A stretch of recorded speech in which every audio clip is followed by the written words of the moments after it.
తక్కువ పనికి ఎక్కువ జీవితం ఇప్పిస్తామని అన్నారు. ఇక నిజమని నమ్మేసి వెళ్లిన ఆ మహిళను వ్యభిచార రొంపిలోకి దింపేశారు. బయటపడే మార్గం లేక నెలల తరబడి పంటి బిగువన జీవితాన్ని వెలదీసింది ఆ మహిళ. తాజాగా ఆ నగర రూపం నుంచి తప్పించుకుందే. ఇక న్యాయం చేయాలని పోలీసుల దగ్గరికి వెళ్తే వాళ్ళు కూడా పట్టించుకోలేదు. డిప్యూటీ సీఎం పవన్ ఆఫీసులో గోడు వెళ్లబోసుకున్నా ఎవరూ కనికరించలేదు. వ్యభిచార నిర్వాహకుల నుంచి తనను కాపాడాలని కన్నీటితో వేడుకుంటోంది ఓ పెద్దాపురం మహిళ.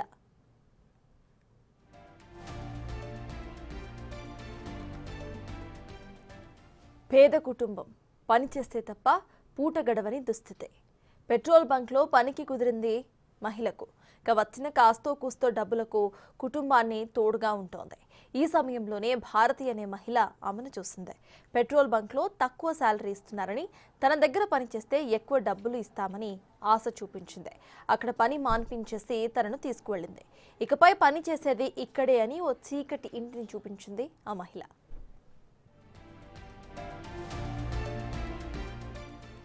అప్పటికే సదరు మహిళ మనసులో ఏదో కీడు శంకిస్తోంది. ఏ పని చేయాలని అడిగేలోపే కొందరు మగవాళ్లు ఆమెను బంధించేశారు. 4 రోజులు నరక యాతన చూపించారు. తాగుబోతులు, గంజాయి బ్యాచ్ వచ్చి అత్యాచారం చేశారు. ఆ తర్వాత మరో వ్యక్తి వచ్చి మానభంగం చేశారు.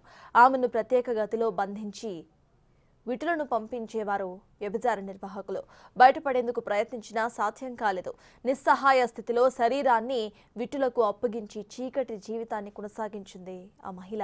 వ్యభిచార రొంపిలోకి దిగిన 5 నెలల్లోనే ఆమె ప్రెగ్నెంట్ అయింది. ఇంటికి వెళ్లిపోతానంటే పోనివ్వలేదు. గర్భిణిగా అవస్థలు పడుతూనే విటులకు పడక సుఖాన్ని అందించింది. తోటి బాధితులకు విషయం చెప్పినా పట్టించుకోలేదు. బిడ్డ పుట్టేంత వరకు సామర్లకోట హాస్పిటల్లో ఉంచారు. బిడ్డను ఆమె నుంచి దూరం చేసేశారు. బాలింతాన్ని కూడా చూడకుండా ఆమె చేత వ్యభిచారం చేయించారు.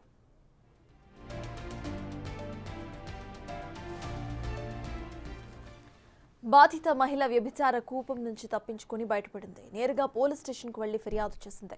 పోలీసుల జోక్యంతో అక్కడ ఆమె బిడ్డను అప్పగించారు. కానీ వ్యభిచార గృహం నిర్వహించే భారతికి అనుకూలంగా వ్యవహరించారు పోలీసులు. అక్కడ న్యాయం జరగదని తెలుసుకుని డీఎస్పీ, ఎస్పీ ఆఫీస్కు వెళ్లింది ఆ మహిళ. అక్కడ కూడా తనను ఎవరూ పట్టించుకోలేదు. చివరకు ఏలూరు డీఐజీ దగ్గరకు వెళ్లిన అధికారులు లైట్ తీసుకున్నారు.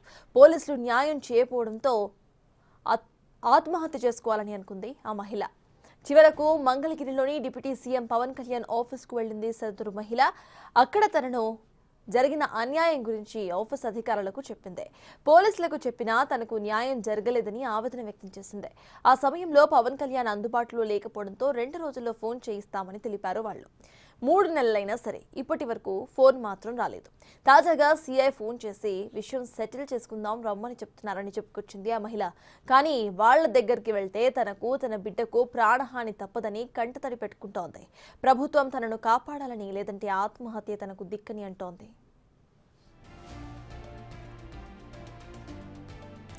ఇదే అంశంపై మరింత సమాచారాన్ని మా ప్రతినిధి నరసింహ అందిస్తారు. వ్యభిచార గృహంలోంచి అతి కష్టం మీద తప్పించుకొని వచ్చింది.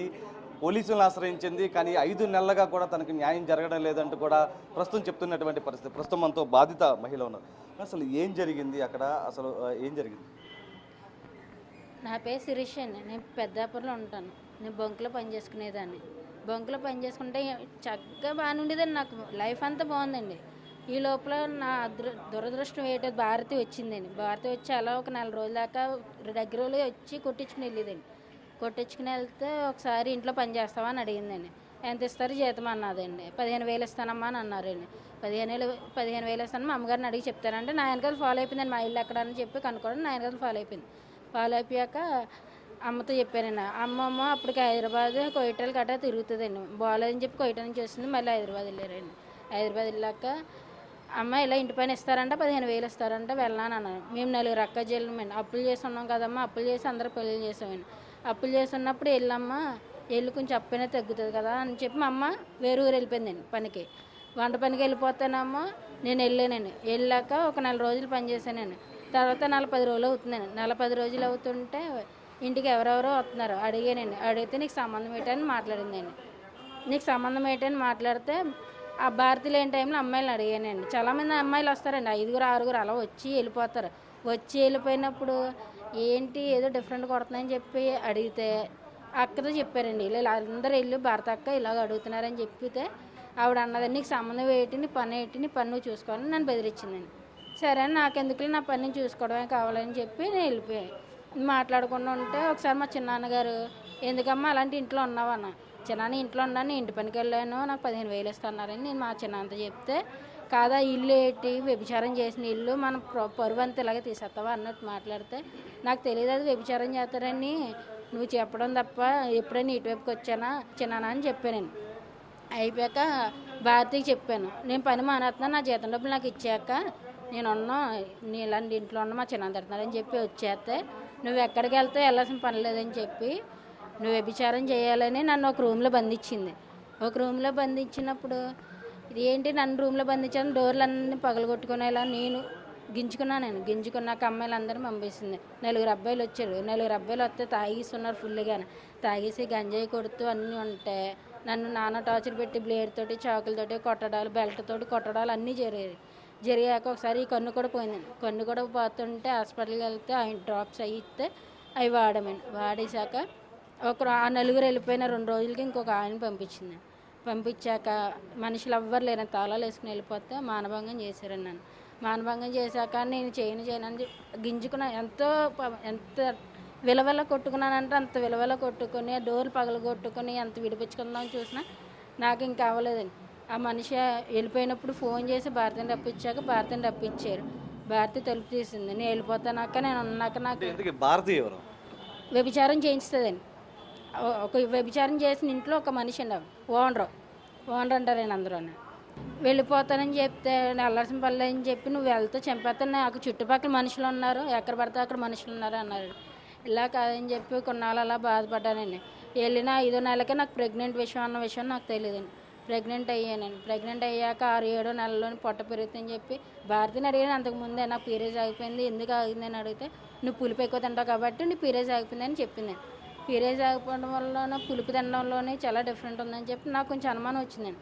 అలా 6 నెలలు 7 నెలలు అవుతే పొట్ట కనబడుతుందని చెప్పి టెస్ట్ చేసుకున్నాను. అది ఏంటని టెస్ట్ చూపిస్తా మనిషికి, నువ్వు ఎవరితో పడుకున్నావు, ఏం చేస్తున్నావు నీకు తెలియదు అన్నట్టు మాట్లాడిందండి. నాకు చాలా బాధ కలిగింది. నా మాట కూడా ఆవిడ ఆడిన మాటలకి, ఆవిడ చేసిన టార్చర్లు కట్టాను. ఇంకా 9వ నెల వచ్చాక 2 మనుషులకి బయట పంపించింది. నేను వెళ్ళనంటే వెళ్ళాలి, నువ్వు వెళ్ళకపోతే చంపేస్తానని చెప్పి చేసిందండి. అలా వెళ్తే అక్కడ రూమ్లోనే ప్రెగ్నెన్సీ నొప్పులు వచ్చేసాయి. నొప్పులు వస్తాలు భయపడిపోయి గవర్నమెంట్ హాస్పిటల్ సామలకోట తీసుకెళ్ళారు. సామలకోటలో గవర్నమెంట్ హాస్పిటల్ తీసుకెళ్తే అక్కడ డెలివరీ అయితే ఆ రోజు భారతి రాత్రి ఫోన్ చేస్తే లిఫ్ట్ చేయలేదు మనిషి. పొద్దున వెంటనే వీళ్ళు ఫోన్ చేస్తే ఎత్తి వెంటనే హాస్పిటల్కి వచ్చి నన్ను నా బిడ్డను దూరం చేసింది.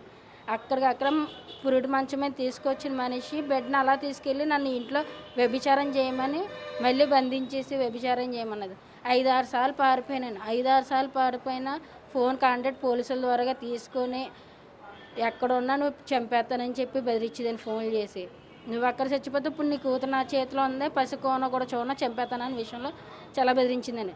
నా బిడ్డ కాకపోయినా నా పేగు పెంచుని పుట్టింది కాబట్టి నేను ఎలా ఆ బిడ్డనైనా సొంతం చేసుకెళ్ళి నా కన్న తల్లి ఎలా దూరం అయింది కాబట్టి ఆ బిడ్డను వేలుకోవాలని నేను మళ్ళీ వెనక్కి వెళ్ళేదాన్ని. నేను అలా ఒక 4 సంవత్సరాలు జరిగిపోయిందండి.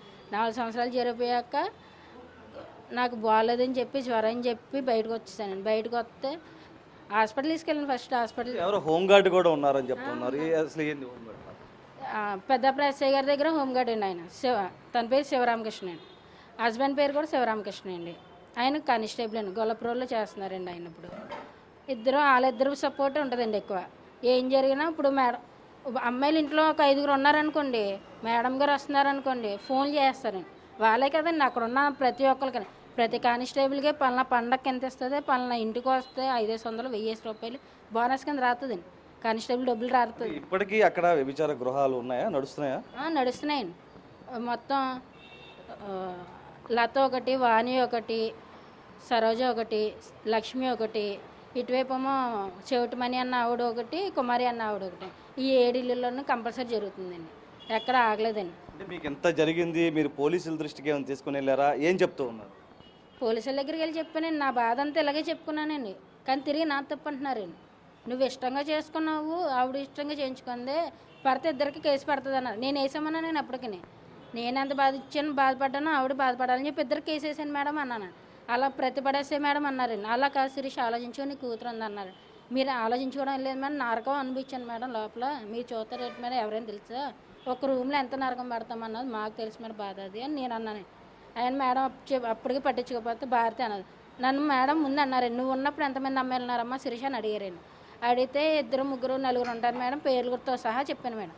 చెప్తే భారతి వచ్చి మీదకి వచ్చి 10 మంది అమ్మాయిలు ఉంటారు మేడం ఎదురుకుంటాను. 10 మంది అమ్మాయిలు ఉంటారు చిటికేసి అని అడిగింది.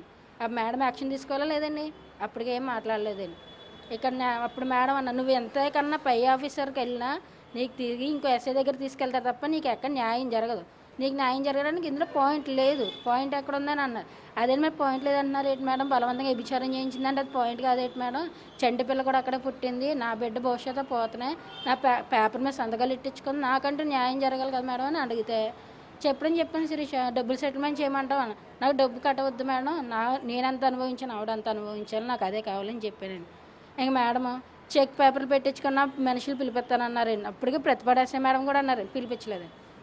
పిలిపించేస్తే ఇంకో తులసి మీరు deputy CM Pawan Kalyan office కూడా వెళ్ళడం జరిగింది, అక్కడ ఏం చెప్పారు?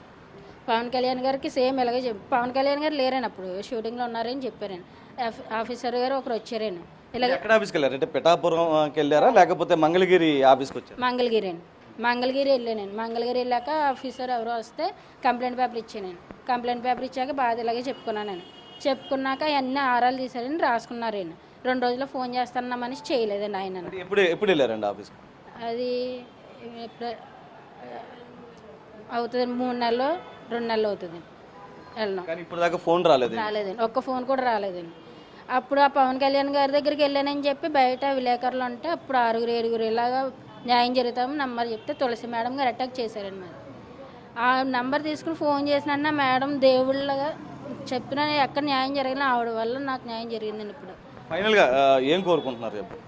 నేను ఇప్పుడు 5 సంవత్సరాలు ఎంత నానా నరకం అనిపించినప్పుడు అందులోనే కొంత భారతి కూడా నరకం అనుభవించాలి కదా సార్.